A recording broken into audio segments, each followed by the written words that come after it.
square dancing, right? Right. Well, hello. This is So, Let's Talk About Dating with Christine hello. Baumgartner Barry Selby. Hi, Barry. It's always so great Hi, to see your Christine. turning It's gonna be an face. interesting conversation today, won't it?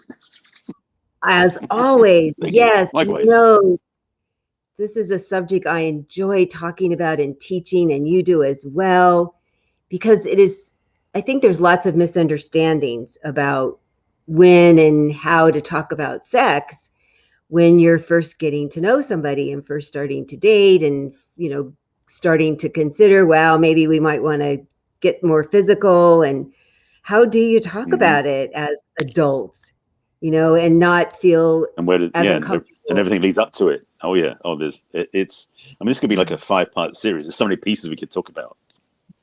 I was thinking the same thing because I kept thinking, how do we make this succinct? Because we always want to make sure we've given lots of tips and techniques and helpful suggestions for people. And I kept thinking, oh my gosh, but then that leads to that and that leads to that. So we'll Well, the good just news get is started. the title makes it easy. This is part one, which is when and how to talk about it. We can do part two is how to do it, and part three could be what you do afterwards. And we can Yes. we can it could. I What mean, do you no, talk we'll see about about that. But afterwards?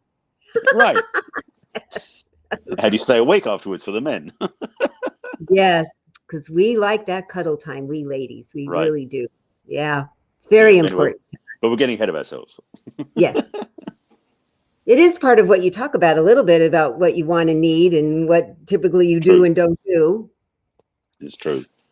So certainly, as I have mentioned before, I have always been clear that guys generally don't spend their time, money, and energy taking us out if they don't find us physically attractive, that they aren't attracted to our physicality, the way we look, the way we carry ourselves, the shape of our body, how our body looks in clothes.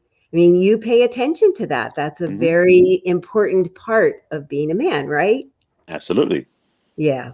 So it's not a So bad thing, by the way. Just to be clear. So it's it assumes anything. It's like no, it's not a bad thing. It's who we naturally are, and so to honor that is okay. Not to make it a only thing, no, but to honor that part of ourselves. it's a very important, integral, absolutely can't have you without it part. True And enough. I really early on, I'm sure because of my upbringing, knew this and thought it was cool that I know that every man that sits across the table from me would like to eventually probably have sex with me. And I think it's fun. It brings out even more of the femininity in me and the flirty part of me. And the other part is it reassures me the control I have because you're not going to get to do anything I'm not ready for. I get to choose the pace. Right. So before we go any further, that's something we want to talk about because there's been so much stuff in the news and reports about, and I know so many of my clients and female friends have dealt with men who didn't know the boundaries and didn't have those lines. So I want to speak about the fact this whole conversation we're having here is based upon respect and also about honoring each other because some people may say, yeah, but some men do this and some women do that. It's like, well, I understand. But I want to make sure we frame this conversation in the context of how the conversation is done from is what people can aspire to, perhaps, the best way of putting it. Yes, very good point. Because we all accept there are people that aren't out for the good of the other person. They're only out for the good of themselves, both men and women. Yeah. And also, because we're often out of practice and really new at having conversations, we put our foot in our mouth, both men and women. So, yes, I want to frame this conversation from you're a good person and you're sitting across the table from a good person, and you're both doing your best to show your best side. And yeah, it doesn't always happen that way. It's really your intention. Your Yeah. intention is not to just hook up. Your intention is not to take advantage of the other person. And we can certainly address that at some point, whether or not in this conversation, I don't know, about what you do when you're sitting across the table from somebody who doesn't feel that way. Right. And I feel that it's important to set the stage of what we're talking about is you really are sitting across from someone who's a good person. Yeah. I mean, we like to aim. Generally good. And the thing is, we know who's watching this will gauge themselves accordingly, but we want to speak to that ideal, or maybe the aspirational level, which is, can we have a conscious, caring, loving conversation about sex and when to have it, that whole thing, because that's what this is aiming for. Yeah, yeah. So we'll set the stage for that. That's what we're going to talk about. That, wow, I've never thought about it that way before. Maybe you think, gosh, that's never happened to me. And now we're going to give you tools to create that atmosphere. Because as we've also talked about, women have all the power and we have all the control about setting the pace. That you're possibly going to ask, you get to be the gas pedal, and we get to set the pace of how much brake we're putting on. Right. And so it's interesting how what happens inadvertently, even in first conversations with people, where one or the other will say something that the other person either goes, oh, are we going there already? Yeah. Or we're going there already? No. Right. And nobody actually really meant it that way. So that's the thing, to be conscious about what you're saying. Oh, yeah. How it might be perceived by the other person.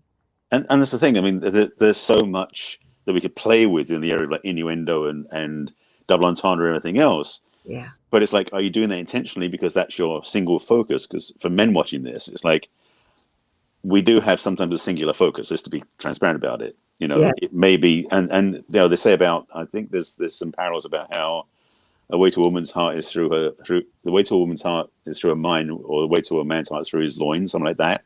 That's a corruption of the actual statement. But the thing is that the wiring is different from men and women as well. So this conversation we're having here is based upon the idea about elevating ourselves in some ways away from our base desires or natural instinct. Because for us men, we are, as you said at the beginning, we are wired to notice how a woman looks, because a lot of it is like, how will she be in bed? I mean, to be transparent, most men, that's our focus.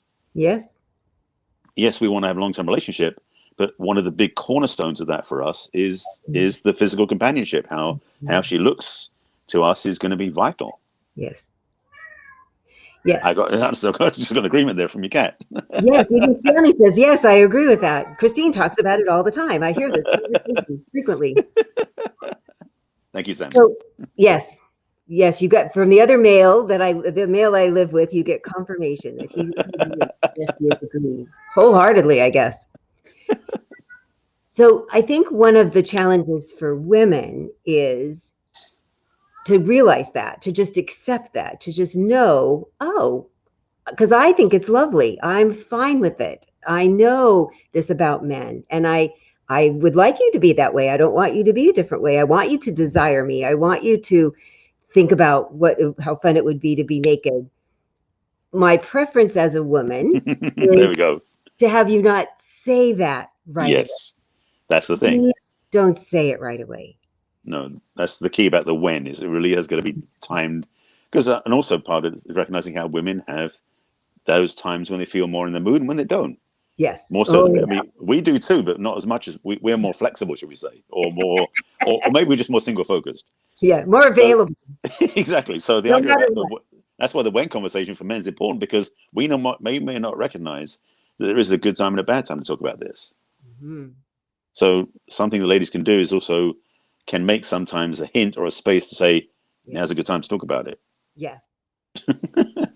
Yes. Because I've learned, it was interesting when I only coached divorced people, the horniness didn't come up nearly as much as it does with widowed people. And I'm trying to build up theories about it. And it's only my tiny little microcosm. It could be different for everybody, but I have to tell you, I have experienced this a lot. And I wonder if part of it was we never were mad at them. Divorced women get often mad at the guy that they're divorcing, and they're frequently still mad at him.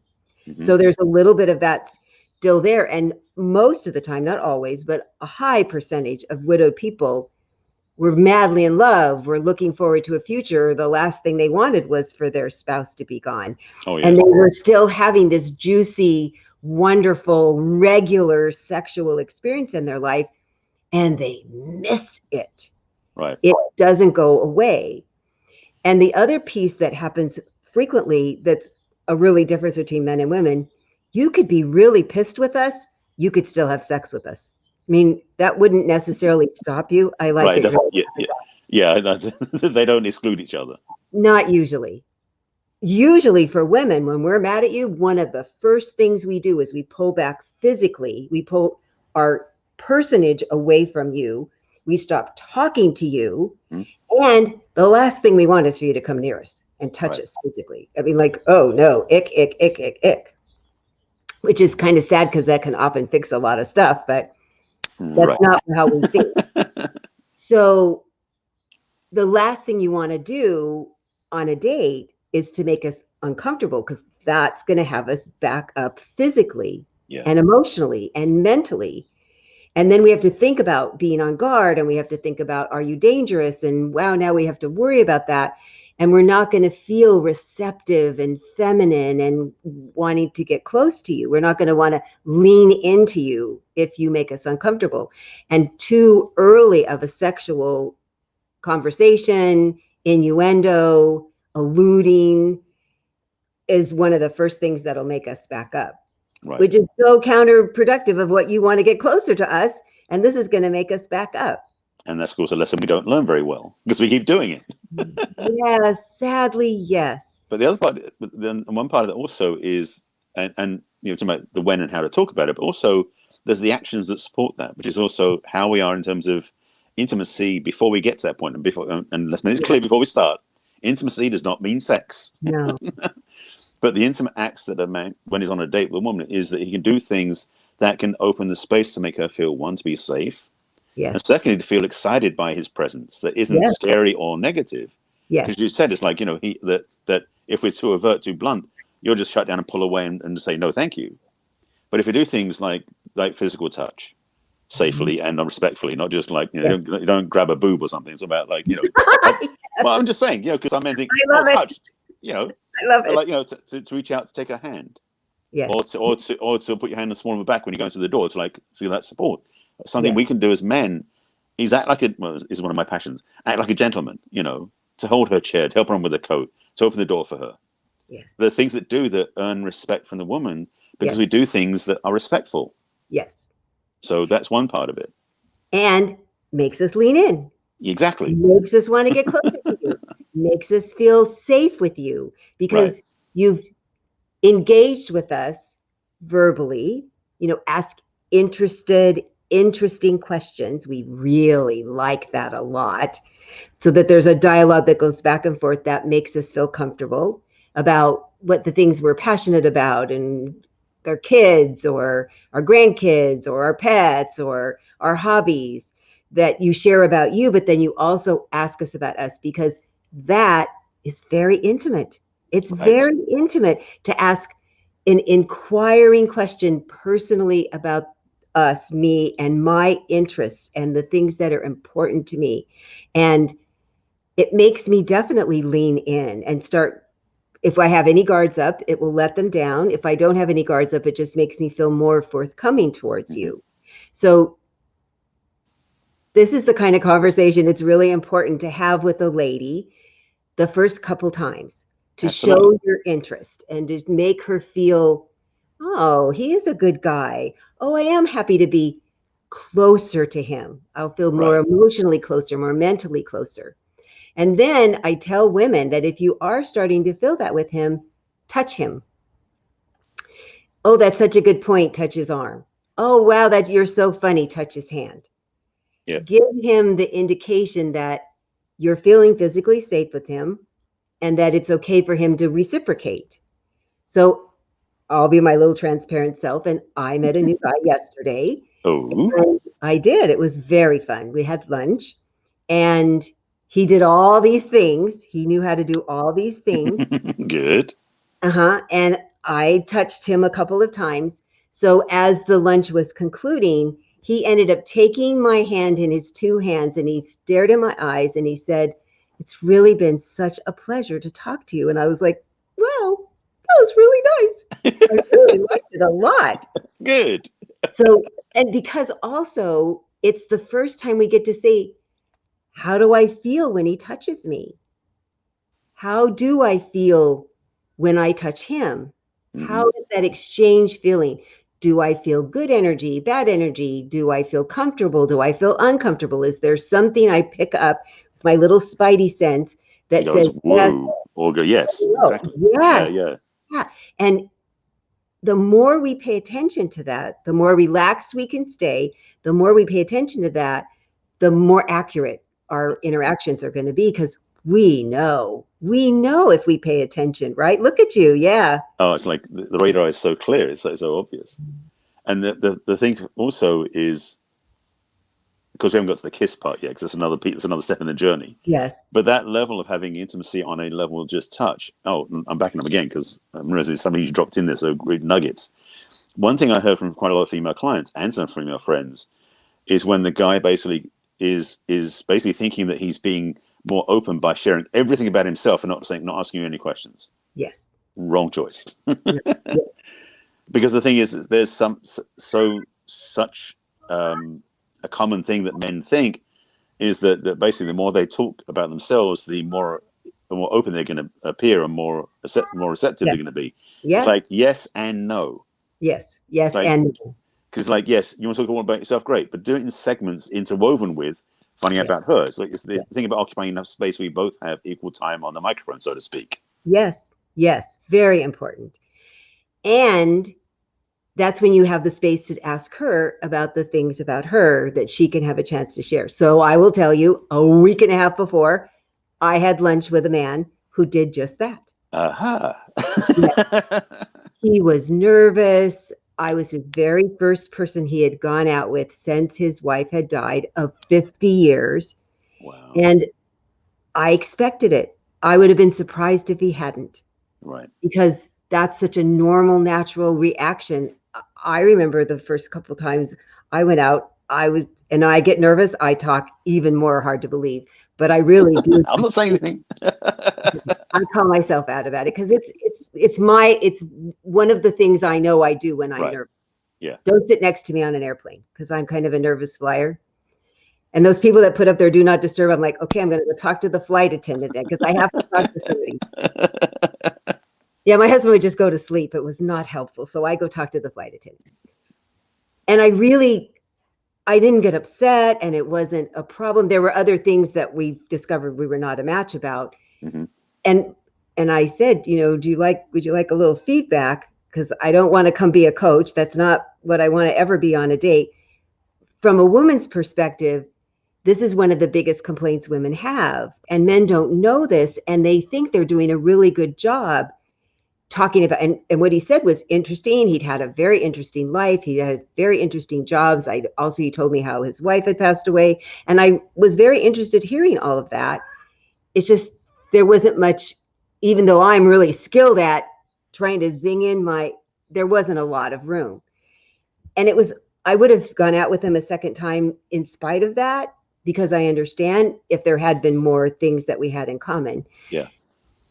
But most women will not. They think, oh, he doesn't care. He's just a buffoon, and he's self-centered, and he's stuck up. And I don't want to have, a bunch of dates in a row that he's only going to talk about himself.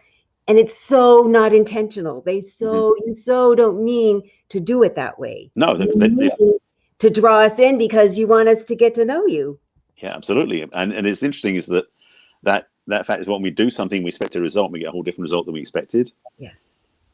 And so one of the things I recommend for all men, and it's one thing I've been learning as well, is how to be sensitive enough to go, okay, I should shut up now, listen to her. Because the thing is, just to be transparent, women are more sensitive than men are to certain nuances and things. So when we realize we're saying too much, she's already heard that. She's already felt that like 10 minutes earlier. Yeah. So the sooner we can go, oh, hang on a second. And I mean, frankly, transparency is good. So I've done it before in mental conversations. Like, I'd realized I've been talking way too much and I've been stamping over your time. So please let me shut up and let you speak. So let me ask you this question. That shift, and also being not self-effacing, but transparent enough to say, I'm aware of this now. Yeah. So you can switch that gear, because that's the thing is to be unaware is the biggest, like, slap in the face in a way. Yeah. Yes. So the fact he was, and I presume he was open to feedback, so that he did actually take what you said as counsel, which is good. Yeah. And so what can also happen when you're nervous is you'll say something sexual because it's on your mind and you think she's just so hot and you want to tell her that she's hot. And so we appreciate that you want to give us compliments. We really like that a lot. And both of these gentlemen in my 2-week experience lately, it's funny how I don't normally talk about my personal life, but this is like so perfect for the subject today. Right. That they both were so clearly wanting me to feel comfortable with them, and how they both did this so differently. But neither one of them put me off. Neither one of them did I feel uncomfortable with. But the second one, the one this last 2 days ago, was much more gentle about it and much more back and forth about it. And at the end of the date, when he had held my hand and said, "And I really want you to know how attractive I find you," I was 100% ready for that, 100% receptive, didn't feel uncomfortable at all, because all the things that he had said positively about who I was and the interests I have and the things that we have in common gave me the opportunity to see that he likes other things about me. He likes how I think, he likes how I feel. And I'm okay with him saying that he found me attractive, because we'd rather you not start out with a physical compliment. Right. We'd rather you start out with compliments about other things about us. And then you could say, I mean, he said, complimenting me about what I wore towards the end. And it was very appropriate and it felt really good. And it's funny because of who I am and that I do think about sex. You I do? thought, Oh my God. I know, it's such a shock. So it's funny how I do think the same thing. I think, oh yeah, well, gosh, I really liked him holding my hand, and he has really nice hands. And how else would that feel good?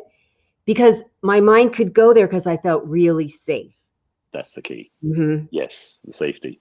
Mm-hmm. And that's the thing in there as well is, and just to reiterate what we said another way, is that for us men, it's almost like our homework in the middle of the day is to look for things to compliment her on that aren't about her body. Yes. It sounds simplistic, but that works because because then it's like saying, like, I love the way you think and the way you talk about stuff and the way your voice carries that note so beautifully. And by the way, I like the way you look as well. Yes. That doesn't put sex first; it puts sex last, so to speak. Yes. And we want you to include it, though. I never want you to think I'm excluding it. Please compliment our physicality. Yeah. I got great boobs and a great ass, but I like how you look. You're very attractive. Wow, it's fun to watch you walk away. I mean, that's okay. Or it was fun to watch you walk because they were there, but he brought his they're on a travel together and he brought his brother, but it was so cute. They talked about it ahead of time. So his brother said, "Well, now that I've met you, I'm excusing myself and I'm going to go sit over there." And I'm like, "Really?" I go, "That's so cool." So that was everything about it was lovely. Yeah. So when can you bring it up? When can you bring up the sex conversation? Yes. So I'm more comfortable, if you ask me personally, not professionally, but personally, if I've gone out with you a third time, it's because I'm getting into you too. The first time I'm seeing if I want to see you a second time. And really the second time I'm seeing if I want to see you a third time. I tease about how we go shopping differently, generally, men and women, that men walk into a store and they're like, "I love this shirt. I'm buying 10 because I never want to have to come back again." Right. And we go try on a dress or an outfit. And if we brought a friend, we'll ask them. And then we'll ask 3 other people we don't even know in the store what they think, because it's what women do. Not everybody, the majority of us. No, these are general discussions of points. And then we might even go to another store in the mall. And we might even go to another mall. So you guys know we're still checking you out. We're still learning about you. We're still seeing, do we feel safe? Do we feel comfortable? So by the third date, the third time I'm meeting you, we could talk about, so how's things been, physically in your life? Have you had men come on really fast to you, and how's that made you feel? And, well, gosh, how has it been, since your spouse died? Are you feeling lonely about that? How are you doing physically with all of that? And it could even, include exercise. How are you doing with exercise to maintain your physicality? But I'm okay with, are you interested in eventually having a sexual relationship? Are you interested in, because some women aren't. Right. Not very many men. I've met a few men when I've talked to them, not met them personally, but professionally. I've certainly talked to a lot of women who think they're done. They're done. They don't want sex anymore. It would be really good to tell them that, because a guy might be okay enough with that. And is it that you don't want any touching, or you just don't want intercourse? Or you like these kinds of things, but you don't like these kinds of things? Talk about it. And I'm not saying talk about all that on the third date, but I think it's fine enough on the third date to bring up something about, this is kind of sort of what I'm thinking about the future. What do you think? Right. Because we're grown-ups, we're adults. You're allowed to talk about sex. Just don't, how long and how fast and how many times, Right. and not yet. So just to put a light on that is the fact that what you're talking about is not talking about a sexual relationship between you and the person you're on a date with, but you're talking about in general, what is your preference? So that way, when you get to the next point, Yes. you start talking about working with being with each other. Yes. Because right now you're still talking about in the third person in the sense of like, in your life, do you plan to have that in your next relationship versus that one with me? Yes. Yes. Just qualify that. It's kind of a little off to the side a little, that you're not asking a personal nosy. And if for me, I jump into having much more of a one-on-one, this is who I am and what I am about conversation, not about everything as much as I like talking about it, but I still modulate it with new people. Yeah. And I think that way you get a chance to set the pace. You get to see, is the other person comfortable with that? Is that enough? And could you have a more deep conversation? Because you have to bring it up. You have to bring it up. I mean, you can't go forever and not bring it up. And so this has been the way that I have found, for me, it was comfortable. And when I've coached clients to do it, they've had pretty good success with it. It hasn't felt, nobody's been like slapped because they brought it up. No, because you put it in a safe container, so to speak. So it's not putting so much risk on the other person. Yeah. So much healthier and safer. For everybody. Because when you get shot down, it's hard on you. It's not Absolutely. like we're the people that get our feelings hurt. You get your feelings hurt a lot. As much as I've talked about this and I've done my best to work with it, is about, rejection it's such a simple thing, because what's really happening is you've asked for something you don't have and you didn't get it. So why are we upset? But it's like, that's logically makes sense, but emotionally it doesn't. Yeah. Because we have this wishful hope that what we're asking for we're going to get, and when we don't get it, it's like, that crestfallen feeling. So we do feel that feelings. And yes, as much as men aren't supposedly emotional like women, we do carry our own sense of hurt feelings quite well. Yeah. And the problem is for us men is we're not actually trained or provided with space for that to be safe for us to express it, which is why women are more known to be emotional than men, because women are more comfortable and safe doing that than we are. So what a great topic to bring up after the break, that we can talk about how both people can feel safer when we get to this third date conversation. Indeed. Okay, well, it's time for a break. We'll be right back. See you in a minute.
Almost another commercial. I thought so too. I got confused. I unmuted and then I muted and then I unmuted again. Yeah. So this is Let's Talk About Dating with Christine and Barry, and we're talking about when and how to talk about sex. Yes. And we left off talking about what's the best way for each of us to help ourselves feel safe and the other person feel safe while we're having this third date and beyond conversation, where we start talking about what our preferences about getting physical with each other and what we like and don't like and what makes us feel comfortable and how to ask and how to answer in ways that don't crush the other person. Oh yeah. Well, that's the thing about being adults in a way. I remember, way much younger in teens when sex was the progression physically. It was like it'd be the kiss, would be the hand holding, it'd be a kiss on the cheek, then it'd be a kiss on the mouth, then it'd be French kissing, then it'd be groping, then it'd be something else. It's like there'd be this physical progression we go through. And it's Yeah. like it's not as easy for the adults anymore. We have to be like conversations, like, oh, I know. Isn't that so funny? it is But strange. I find if we don't have a conversation, if they want to just go with your hormones like we did as teenagers, it opens up so too many opportunities for misunderstandings. And Absolutely. that's when it's not safe at all. Yeah, I remember they used to talk about bases. What base did you get to? Exactly. But the funny thing is that I realize that that's still in. I mean, I would say for most men, that's still in a built into our system because in a lot of ways we're still boys inside. We still have the young, even though we can't function or perform at the level we could as when we were 20. Yeah. It's still within us. So we're like trying to match that with the conversation. It's kind of like, how do they fit together? Mm-hmm. Like how do we have the conversation and still follow what we think is the logical path of progression of physical expression? Yeah. And I want to go back to a point that you made earlier about how women, want to connect mentally and emotionally and physically. Yeah. And generally, we really want to like how you think and know that you like how we think and that we feel comfortable with you, our emotions feel comfortable with you, so that we know then our body would be comfortable and safe. And you're like, she's hot. Oh yeah, I'm going to get to know more about her. Right. It's how it works. And if we just accept that, and the challenge is when we don't accept it is we women then think, oh, well, because he needs to have physical first, if I do physical, that will just make him get more attached to me. And that isn't often, certainly not always, so. Right. Because men certainly can get attached by having sex with us. And absolutely, when you're in a committed relationship with us, it is one of the best ways for you to feel really wholly, all of you connected to us. Yeah. Is to make love with us. I mean, it is the ultimate way for you to go, oh yeah, we're really connected. And excuse me, the funny thing about that is that in a way by saying this on the air in public, some men are going like, don't leak our secrets out. We want to stay independent. We want to think we're okay. We can leave anytime we want. It's like, no.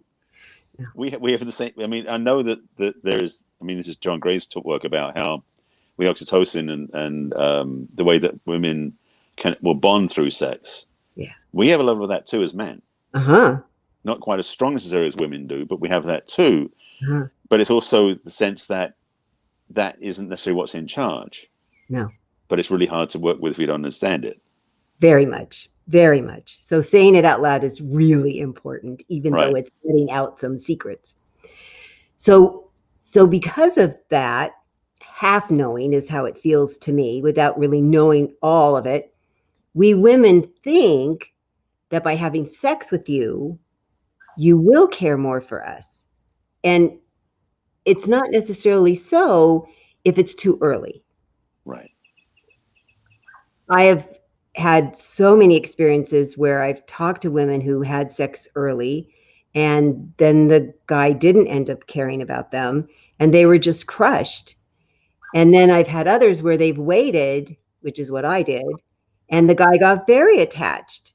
I mean, he already was thinking I was hot and, my husband was really ready to get me naked and I was really ready not to for a little while. Yep. And that's another thing. That's another piece, by the way, respecting each other's timing. Oh, yeah. Because that's the biggest thing that men make mistakes on is pushing too hard. and also not listening, because one of the things we can become better at is being sensitive to what she is open to or not open to, and to really be clear those signals mean something. Yeah. Because we have tendency, as reports have shown, be much less finessed with this, Yeah. much more clumsy. So making sure we understand her is why we're talking about this mature and, I would say, educated perspective versus like just the dysfunctional way that a lot of people are. Yeah. And most people just go, well, when I feel it, I'll do it. I go, Exactly. Okay. And my recommendation is talk about it. Really? Like use words? Like ask questions? Like talk about what you're comfortable and not comfortable and what you'd like and don't like? Very important. Yeah. And it's so, people tell me it's almost scarier to talk than get naked. It is really bizarre that way, but it's true. Yeah. Mhm. Like emotional nakedness is harder than physical nakedness. It's true. Who knew? Who knew? And so then I tell people there's this conversation you're going to have that's going to feel really hard and awkward about STDs and STIs and COVID. Protection. Oh God, yes. Yes, that you need to request and offer to get blood tests before you start exchanging body fluids. I mean, really, it's important. 20 And years they're ago, like, 30 years ago, it wasn't relevant. Now it's like, oh my God. oh yeah, Excuse me. bless you. Usually come in twos, so. Okay, good. I didn't know that. You've never Okay. sneezed in front of me before. I have a girlfriend that sneezes 3 times. I just know I have to wait for 3. Yeah. So good to know. Bless you. Thank you. So yes, it's part of the conversation. Maybe certainly not the third date, because you're just now talking a little bit and seeing how Right. everybody's feeling about talking about it, and there's So some giggles and embarrassment. So it's between the third date and before you get in bed. Yes. Somewhere in that range. Yes. Because they're not always that close together. So there's a space in between to have the conversation Yes. about, okay, before that happens, Yes. let's make sure we take care of some, health things. And the thing I find as a woman, because I'm into waiting now, I wasn't early in my dating life, but I got very convinced about the benefits of waiting, was to keep explaining to the man, I really wanna, and I think it'll be really great, just not right now. And this is what I need to do until. Yeah. Yes, this is what I need now, and this is what I need next, and this is what I'll need next. And eventually, I'm sure I will get there, or I'll probably get there, depending on what happens with all these next. And I've never had, that's not true. I think I've had one guy that said, yeah, no, I'm not waiting. Most of them have been perfectly fine waiting, perfectly fine. And if he's going to be impatient, then he's not the right guy for me. Right there. Yeah. Yeah. And it's the thing also is that in this conversation we're having, we are really prefacing it by saying, or should I say, we haven't prefaced it, but we're presuming that we're talking about relationships that are meant to last for a period of time. So to rush into sex in the first few dates or the first few days doesn't necessarily project that the relationship's going to last any period of time. It might, but it might not. Yeah. So why not take the time, if you're looking this to be a long-term relationship that happens to include great sex? Yeah. You do everything with the right pacing so that you have everything lined up. And part of what happens is you get really good anticipation. Oh my gosh. Oh yeah. Anticipation that gets to keep building up, because once you've opened the sex door, you can start having a little more graphic, a little more intimate conversations about, I remember the conversation, I was thinking about it on the break, that my late husband and I have about, well, how many times a week generally do you like making love? It was such a funny conversation. It was probably maybe our 5th or 6th date when we really had this very personal, intimate conversation about what's been your pattern and what do you generally like, and do you like morning sex or do you like evening sex, and what do you do about showering? And it was just a fun. And I was like, woo, I'm getting all juicy talking about this. Is really fun. Absolutely. Even though I waited for a bunch of months, which was really good for me. And it gives a chance to be playful. It gives a chance to test, how do they do with this? Are they safe with this? Or is this too much? Is this too little? Are they going to get all freaked out? if you do these little tiny steps, typically somebody's not going to fall off the deep end about thinking, oh, now I'm just going to rush in, or, oh my gosh, I'm scared and I'm going to back up. Right. Oh, I mean, I love what you said, because it really does make it clear that the ways of doing it, because there is no script. We're not saying this is the way you must do it, No. but just take into account that you can do it maybe differently than done in the past, so that you have a different outcome. Yes. And you feel safer and more trusting of yourself going in. Because the other thing is also, one of my female clients have been, that journey into relationship in the past has been one where they've realized they didn't trust themselves, or shouldn't say, excuse me, they didn't create the trust with themselves by taking the time and respecting themselves enough to say, not yet. Yes. Yes. Just keep checking in. Is it time? Right. Is it time? How are you feeling about that? Now, the other thing that can come up is that you take a step and you get there and you're like, oh, that was too much. I need to back up. And backing up is really hard. I know it's really hard. Oh my God. It's the toothpaste is out of the tube. And what in the hell are you going to do now? Yep. My intention with talking about this pacing is you've built up trust with each other. You've had an opportunity of not having as much misunderstanding as we can in the beginning with each other. You're like, oh, I get that you're saying you just didn't realize. And Right. you're not just fooling around with me. You're not just, playing games with me. This is really something you didn't realize that just came up. And I trust that about you, because we've had these intimate, intimacy, personal, before even sex. And then with sex, you're finding it feels safe and you feel comfortable, that you're like, okay, I believe that. I believe Right. that you just didn't know that. Because it has been kind of an interesting thing with widowed people of, I'm really horny and I'm really missing sex and I really want it. And wow, it's so weird. I was with this other person, man or woman, for 40 years. And oh my God, I don't know how I'll feel touching somebody else's body. And I don't know how I'm going to feel getting naked with somebody who, had known me since I was 20 and now I'm 60 and shit, what are they going to think of how I look? So if in fact you do take a step and go, I need to take a full step back or even just a half step back, please say it. Don't go against your wishes, because that is the first thing for a woman that'll just clamp us down. Yeah. And that's not good at all. The juice and the forward leaning will stop. Well, the thing is, first of all, that's making self-honoring choices. Yeah. But the second thing is, from the other partner's point of view, is the more that is more is supported and served by saying, yes, please do what you need to do. Yeah. It creates more connection. It creates more trust. It creates more safety. Yeah. So it's a win-win for everybody. Yeah. Because what I found when that's happened is, yes, you take a step back, but you step forward pretty quickly again. Oh, at least 2 steps, so to speak. For sure. Because not only do you like, okay, now know how that's going to feel, and I've done some internal work about it, and we've had a dialogue. Look how they treated me when I acted that way. Oh, exactly. Yes. Wow. That makes me want to come forward even more. So there's benefits to being that respectful. What a surprise. Even a step back can be so beneficial. Yeah. Because you see, how do you handle it? It's amazing the levels we don't understand, the people don't understand they can live on and work on, that can change their whole paradigm in such wonderful ways. Wonderful ways.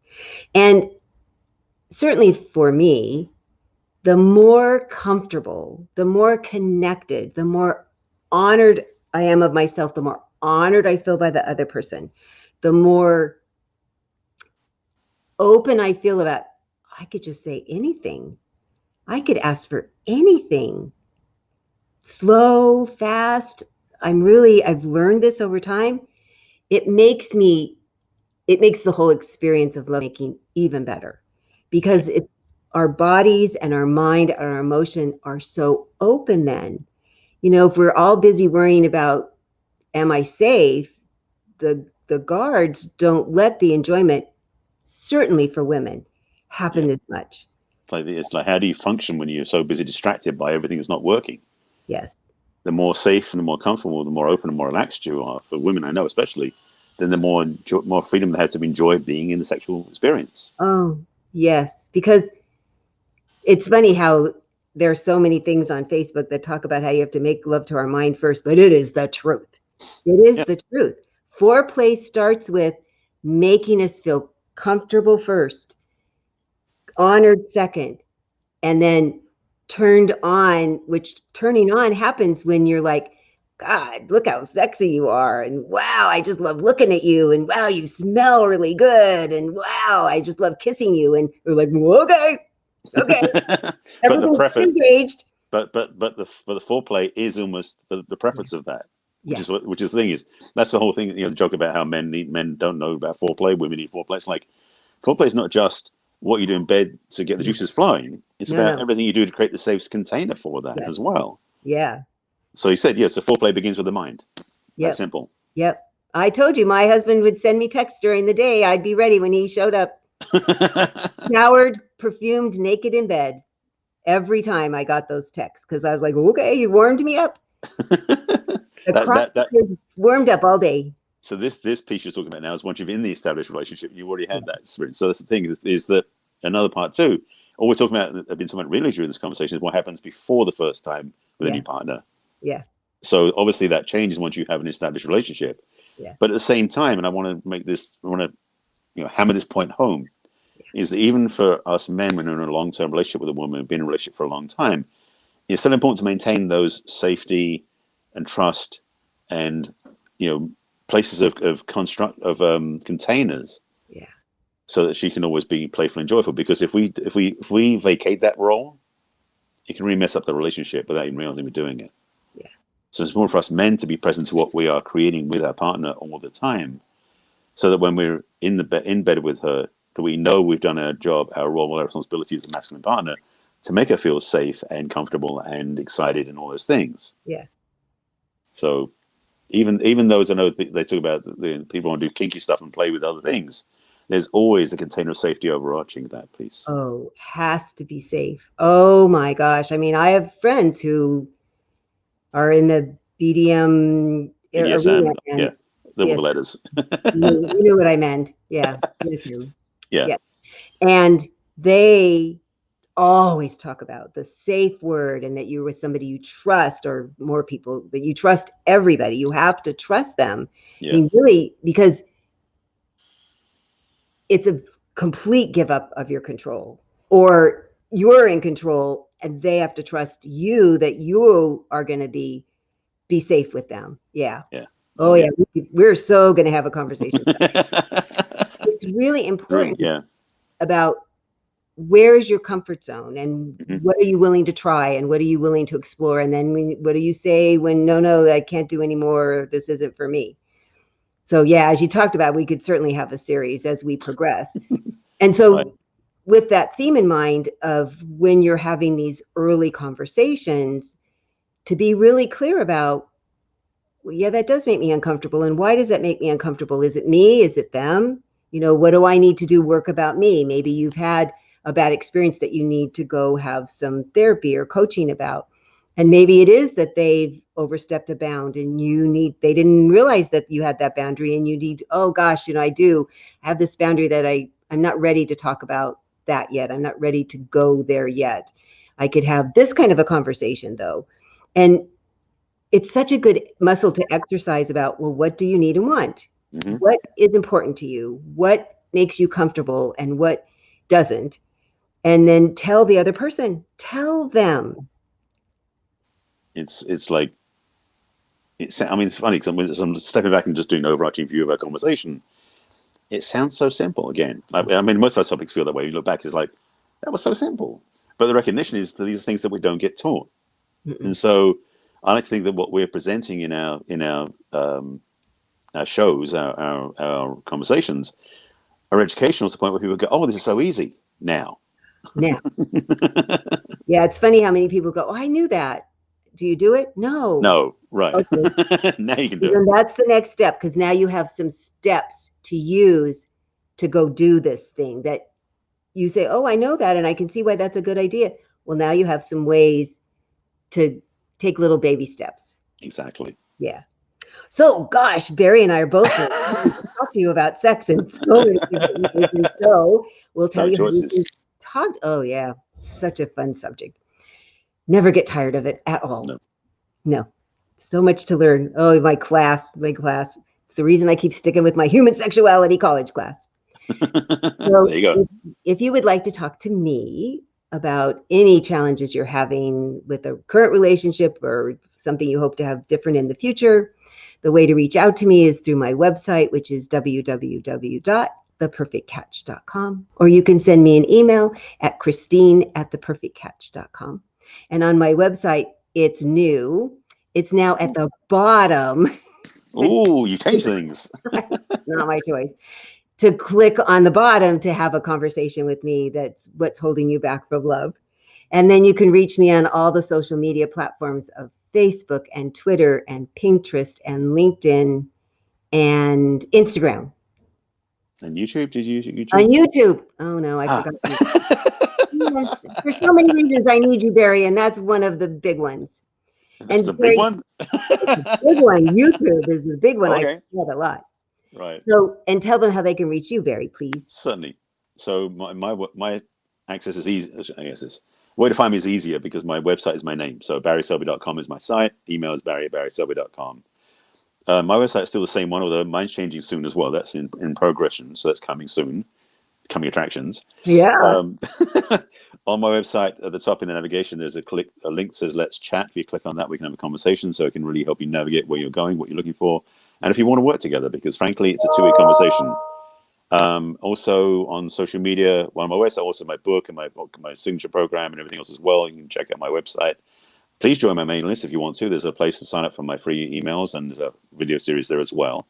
On social media, I'm Barry. My what's the word I'm looking for?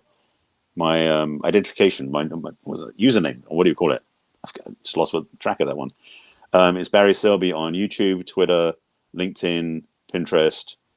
On Instagram, it's the real Barry Selby, just looking there. And on Facebook, it's barryselby.author.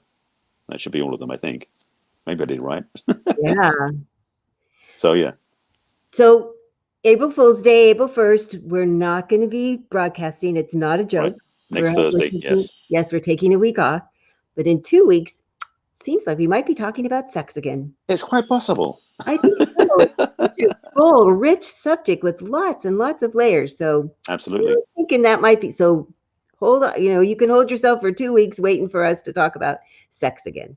So see us at 1 p.m. Pacific time, 4 p.m. East Coast time, 2 weeks from today. 2 weeks from today, we'll be back. All right. Bye. Bye.